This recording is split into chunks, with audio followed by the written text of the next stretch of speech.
souls, welcome to my YouTube channel. I am your favorite life coach and best hope on healer Mamta Sharma.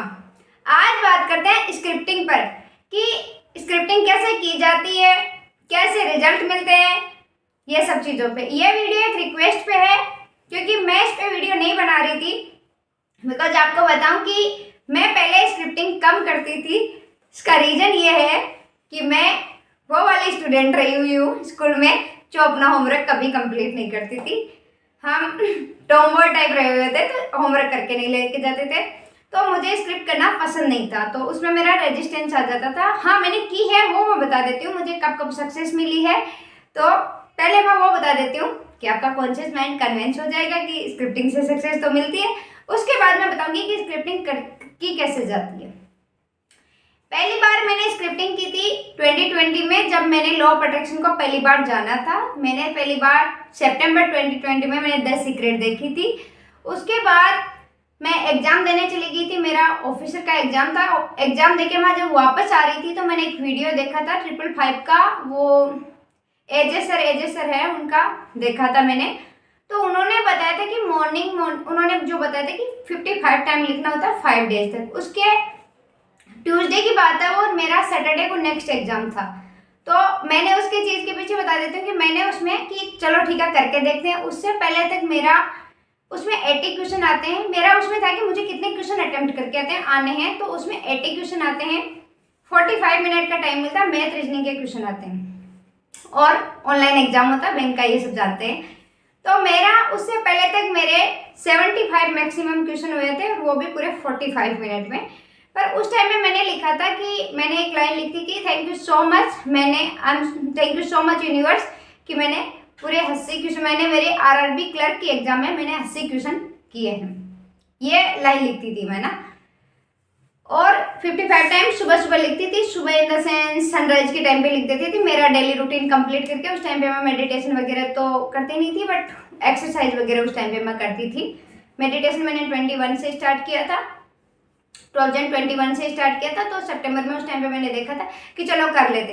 अब मैंने उस time में 1 लक्ष्य 2 लक्ष्य बनाए थे मैंने कि ये 55 टाइम लिखूंगी मैं, एंड 5 डेज है मेरे पास, तो मैं 20 मॉक टेस्ट दूंगी। अब मैं आपको बताऊं कि 5 डेज में, क्योंकि उस टाइम में मैं डिप्रेशन में रहती थी, तो मॉक टेस्ट मैंने ओनली 4 मॉक टेस्ट दिए थे या 5 मॉक टेस्ट दिए थे। हाँ, ओनली 5 मॉक टेस्ट दिए थे मैंने, जबकि मैंने 20 मॉक टेस्ट का टारगेट बनाया था कि 20 मॉक टेस्ट दूंगी तो मेरी स्पीड इंक्रीज हो जाएगी और मैं 80 क्वेश्चन करके आऊँगी। बट जिस दिन मैं एग्जाम देने गई थी, हाँ, मैं उसमें क्या करती थी, मैं उसको स्क्रिप्ट करते टाइम में मैं खुद को देखती थी। उस टाइम पे देखो मैं इतना विजुअलाइजेशन के बारे में नहीं जानती थी कि आपको फर्स्ट पर्सन के रूप में देखना होता है, सेकंड पर्सन के रूप में नहीं देखना होता। बट मैं खुद को सेकंड पर्सन के रूप में ही देखती थी उस टाइम पे, कि मेरा पेपर जब सबमिट करते टाइम पे 80 क्वेश्चन हुए हैं, तो मैं एक स्माइलिंग फेस देखती थी अपना, कि मुझे खुशी हो कि मैंने फर्स्ट टाइम 80 क्वेश्चन किए, ये देखती थी। और खुद को दो सीन देखती थी कि कॉलेज से मैं वापस आ रही हूँ, क्योंकि मुझे पता था कि मेरा कौन सी कॉलेज में, तो मैं कॉलेज से वापस आ रही हूँ। उस गैलरी में हम चलते तो ही था, तो मैं वहाँ से एक अलग ही, क्योंकि बिकॉज 80 क्वेश्चन करके पूरे क्वेश्चन अटेम्प्ट करके तो हम श्योर है, तो हम वो स्माइल करते हुए खुद को देखती थी कि मैं स्माइल करते हुए आ रही हूँ, मैं खुश हूँ एकदम से कि श्योर है ये तो डन है, निकल जाएगा, मतलब इस तरीके से। तो ये मैंने किया था। और जिस दिन मेरा मतलब 5th डे कंप्लीट हो रहा था, उसी दिन मेरा एग्जाम था। तो मैंने जैसे 4th डे कंप्लीट हो रहा था, उस दिन मैंने शाम को, क्योंकि मेरे मॉक टेस्ट नहीं दिए गए थे भाई, मैं समझ गई थी 5 मॉक टेस्ट पूरे दिए हैं मैंने, तो वो टारगेट मैंने जो एक्शन का, फिजिकल एक्शन का जो टारगेट लिया था वो मैंने पूरा नहीं किया, तो मैंने उसको लेट गो कर दिया था। लेट गो नहीं किया था, मैंने सरेंडर कर दिया था कि जो होगा अच्छा होगा। अगर 80 क्वेश्चन हो जाएंगे तो अच्छी बात है, नहीं होंगे तो भी कोई बात नहीं, क्योंकि राजस्थान में 80 के बिना तो पता था कि पॉसिबल नहीं है। बट मैंने सोचा कि हो जाएंगे तो ठीक है, नहीं होंगे तो भी कोई बात नहीं। ऐसे करके मैंने रात को, मतलब जैसे इवनिंग में घूमते हुए, मैंने उसको सरेंडर कर दिया था कि जो होगा ठीक है, हो जाएगा जैसे भी। और अगले दिन सुबह मैं फिर से उसको 55 टाइम लिख के चली गई थी, और मैं उसका रिजल्ट बताती हूँ कि मैंने 42 मिनट में 80 क्वेश्चन पूरे किए थे 42 मिनट में। ये थी मेरी फर्स्ट सक्सेस स्टोरी। उसके बाद में मैंने सेकेंड टाइम मैंने 55 टेक्निक का यूज किया था। मेरा एक एग्जाम और था, उसके लिए मैंने लिखा था कि मुझे 85 प्लस क्वेश्चन करके आने हैं। उसमें मैं करके आई थी 87 क्वेश्चन। ये मेरी सेकंड सक्सेस स्टोरी थी। थर्ड टाइम मैंने किया था, बट उस टाइम तक मेरा डिप्रेशन मान लो, कुछ भी मान लो, थोड़ा ज़्यादा बढ़ गया था, या वो नहीं रीज़न मैं बताऊंगी। उस टाइम पे मेरी थॉट प्रोसेस, उस टाइम पे मेरे ओवर थिंकिंग चल रही थी।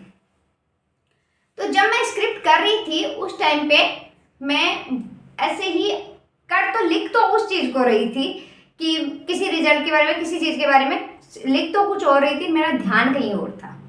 वो उसमें मुझे सक्सेस नहीं मिली। तो उसके बाद फिर मैं कुछ दिनों बाद जैसे जैन में मैं मेडिटेशन करने लग गई थी, तो उसके बाद मेरा काफ़ी फिर बीच में थोड़ा मेरे कॉन्ट्रास्ट वगैरह आया था, तो फिर मैंने लिखना छोड़ दिया। फिर मेरे समझ में आने लगे कि लिखने से, किसी भी चीज़ से, इन सब चीज़ों से नहीं, मुझे क्या अच्छा लगता है मैं उस चीज़ में चली गई थी। उस टाइम पे मैं अपने कंफर्ट जोन में रहने वालों में थी। चाहती थी मैं लिखना, बट उस टाइम पे मैं नहीं लिख पाती थी। ये तो थी मेरी उस टाइम की सक्सेस स्टोरी। उसके बाद में 2022 में मैंने अंजना मैम से वेबिनार लिया था, शब्दों की बातें करोड़ों की बातें, उनका जो कॉम्बो था। उसमें उन्होंने डिक्लेरेशन बताया था। उस डिक्लेरेशन को मैं पहले तो देखो ऐसे ही करती थी, कई बार करती थी, कई बार नहीं करती थी, कभी 3 तारीख को कर रही हूँ, कभी 4 को कर रही हूँ, और ऐसे करती थी जैसे कोई मतलब जबरदस्ती कोई करवा रहा हो, कोई करवाता, बट मैं मतलब ऐसे फोर्स करके कि ब्रेक द हैबिट की तरह करती थी। एक बार मैंने उस डिक्लेरेशन को पता नहीं क्यों बट मेरे मन से किया था। तो उसमें मैंने कुछ मतलब जिस तरीके से लिखा था कि मैं बहुत अच्छी, मेरा मंथ गया है, उस तरीके से मैंने लिखा था। लाइट चली गई है। तो उसमें मैंने लिखा था उस टाइम पे मेरी उस मंथ की सक्सेस स्टोरी की, मेरे 2 रिस्पॉन्सिबिलिटी थे। एक मेरी बहन की एंगेजमेंट मुझे करनी थी, वो रिश्ता मैं देख के आई थी उस मंथ में, जिसके लिए मैं पहले बिल्कुल मतलब मैं मेंटली प्रिपेयर नहीं हो पा रही थी कि मैं कर सकती हूँ क्या, वो मैंने किया था। सेकंड मेरी बहन का, एक सिस्टर का मेरी का रोका मैंने करवाया था। वो सब दोनों चीज़ें ही मेरे लिए उससे पहले तक इम्पॉसिबल थी, बट वो मैंने किया था। इसके बाद मैंने ये स्क्रिप्टिंग ज़्यादा की नहीं है कभी। हाँ, अब मैं स्क्रिप्टिंग करती हूँ बिकॉज अब मैं अपने आप को कंफर्ट जोन से बाहर ला रही हूँ। तो मैंने रेवती मैम की वो स्टोरी पढ़ी थी, उससे पहले से भी मैंने कुछ चीज़ें की थी, बट अब मैंने ज़्यादा सुन लिया बिकॉज जैसे पहले मैंने कुछ चीज़ें छोड़ी थी कि कंफर्ट जोन से बाहर नहीं आओगे, क्योंकि मैं मोटिवेशनल स्पीकर हुई थी, तो मेरा भी था कि कंफर्ट जोन से बाहर नहीं आओगे तो आप सक्सेस कैसे पाओगे। तो ब्रेक द हैबिट की हैबिट आप बदलोगे नहीं तो किस तरीके से। तो पहले जैसे मुझे जहाँ मेरा ध्यान चला जाता था मैं वो चीज़ें करती थी। अभी मेरा ध्यान गया कि हाँ मुझे लिखना पसंद नहीं है और मैं कभी स्क्रिप्ट नहीं करती हूँ, मैं उस चीज़ को अवॉइड करती हूँ। एक मैं विजुअलाइज भी बहुत कम करती हूँ। मुझे पता है जब मैं विजुअलाइज करती हूँ रिजल्ट आता है, बट उसमें भी मैं अभी कंफर्ट में हूँ। मैं बहुत जल्द ट्राई करने वाली कि डेली मैं विजुअलाइज करूँ, क्योंकि विजुअलाइज की भी मैंने सक्सेस पाई है, बट मैं कंटिन्यूअस अपनी डिजायर्स को विजुअलाइज नहीं करती हूँ। अलग अलग डिजायर्स को जैसे होते हैं ना, कोई डिजायर तो मैं नहीं करती हूँ, वो भी मेरा कंफर्ट है। बट हाँ, स्क्रिप्टिंग अभी मैंने स्टार्ट की है, जो मैं ग्रेटिट्यूड लिखती हूँ। अभी मैं ग्रेटिट्यूड लिखती हूँ। उसमें मैंने अभी सक्सेस ये पाई है कि मेरी वाइब्रेशन बहुत ज़्यादा हाई रहने लग गई है। जो मैं मतलब पहले 3D से अपने ध्यान को शिफ्ट नहीं कर पाती थी, आजकल मैं बहुत इजीली कर लेती हूँ। अभी की ये है, अभी मुझे 5-7 दिन हुए हैं लिखते हुए। जब इससे मुझे और सक्सेस मिलेगी आपको शेयर करूँगी। सबसे पहले तो स्क्रिप्टिंग से क्या होता है, स्क्रिप्टिंग क्या होती है। स्क्रिप्टिंग ये होती है कि हमें अपनी डिजायर्स को पहले ही लिख देना होता है, एक तरह से डिक्लेयर कर देना होता है कि ये पूरी हो चुकी है, उस तरीके से करना होता है। अब आप लिख सकते हो सकता है आप अपनी 1 महीने की लाइफ लिख सकते हो सकता है आप अपने अगले दिन को किस तरीके से जीने वाले हो आपके अकॉर्डिंग, क्योंकि you are creator your destiny, your reality. तो आप इस चीज़ को समझते हो कि मैं खुद क्रिएटर हूँ। तो मैं एक मतलब मूवी, जिस तरीके से मूवी डायरेक्टर अपनी मूवी को लिखता है उसी तरीके से, मतलब पहले स्क्रिप्ट लिखता है, उसी तरीके से हम अपनी लाइफ की स्क्रिप्ट लिखते हैं। जो मैं जानती हूँ, मैं इसी चीज़ को मानती हूँ कि हम अपनी लाइफ को उस तरीके से लिखते हैं कि भाई मुझे ये वाली पसंद है, ये वाला मतलब जो। तो कुछ लोग करते हैं अपनी डेली की स्क्रिप्टिंग करते हैं, जैसे पहले हम लोग, जैसे कुछ लोगों को हम जानते हैं ना कि डायरी लिखते हैं लोग, है ना, कि आज मेरे साथ ये हुआ, आज मेरे साथ ये हुआ, ये वाला जर्नलिंग बोलते हैं जिसको ना।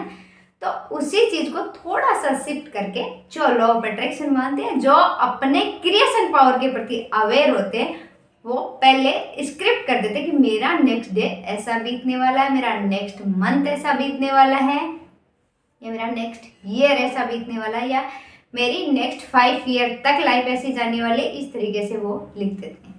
अब इसमें वैसे कोई रूल नहीं होता कि आपको एक दिन की करनी चाहिए, एक महीने की करनी चाहिए, एक साल की करनी चाहिए या एक 5 साल की करनी चाहिए, वो आपकी मर्जी पे डिपेंड करता है। बट क्या स्क्रिप्टिंग से रिजल्ट आते हैं? देखो, रिजल्ट आपके अलाइनमेंट से आते हैं। अब हो सकता है कि कुछ लोगों को अलाइनमेंट लिखने से मिलता है, पहला बेनिफिट ये होता है। दूसरा, लिखने से हमारी डिजायर्स हमारे सामने क्लियर होती है और हम उन डिजायर्स को कुछ ज़्यादा देर तक जीते हैं।